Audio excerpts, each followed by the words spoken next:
Vandana Parikh. She started something called Eartha Shastra, and Eartha is not the typical ARTH Eartha. It's spelled as Earth, EARTHA, and that is the economics that we really need to learn. Welcome, Vandana ji. Thank you. Tell us about yourself. So I was desperate to start a Gaushala when I realized how expensive and unaffordable it is to have a Gaushala. So the plans fizzled out right there. And then I realized it's not just about starting a Gaushala to keep animals off the street, but the problem is a lot more. It's not even microfinancing Gaushalas. It's about making Gaushala self-sustainable. All the Gaushalas balance and finances are resting on milk and milk distribution. What happens when male cows are born? So either they're going to find themselves in a butcher house or a slaughterhouse or on the roads eating plastic. That's all we've gone up seeing. But our Shastra says that Gaume vaste Lakshmi. So there's much more that's there in Gaumutra and Gobar than there is in just milk alone. So I'm busy chasing cows which don't give milk because this is something that they give lifelong. I think sustainability as per our Shastras comes from our environment and not just our health. It is directly proportional. The problem is the contamination in the environment, so we're trying to work with Gobar and Gaumutra, introducing it in ways which appeal and fit into the modern scheme of things.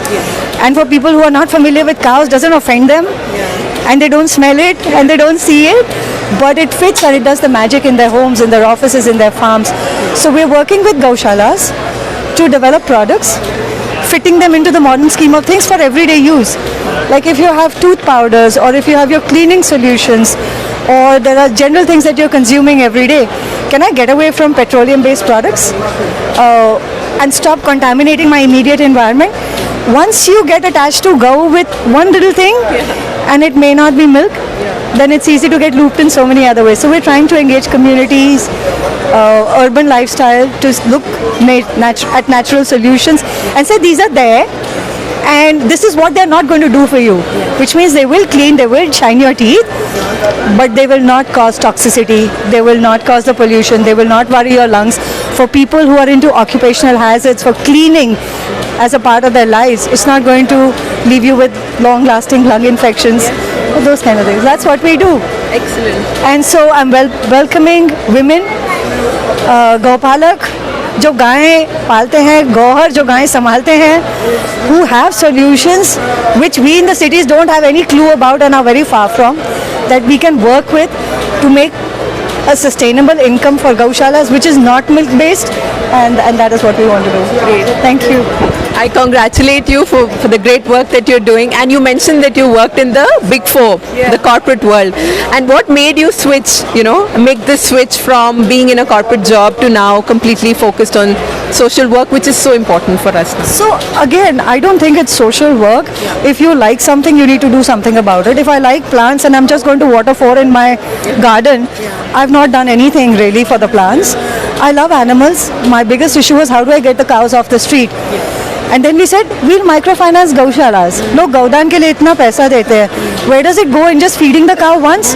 No, गाय के खाने में बहुत कुछ जाता है. सिर्फ सूखा घास नहीं होता. Then we realized microfinance is not going to do it. There's something else which is a bigger problem today because we've got something called Gaushalas, where they otherwise went free grazing. Now they're captive grazing. Where is the chara coming from? So, long story short, now I understand why the fodder scam happened. But it is so important, and that is the tipping point. And that's where we said, forget about working with milk.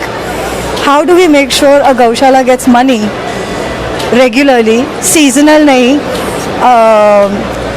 festival related nahi, but a sustained income. And that's why we're looking at developing products which can, generate a consistent revenue stream for them.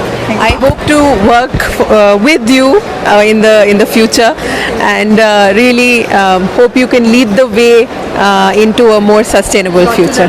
Thank you.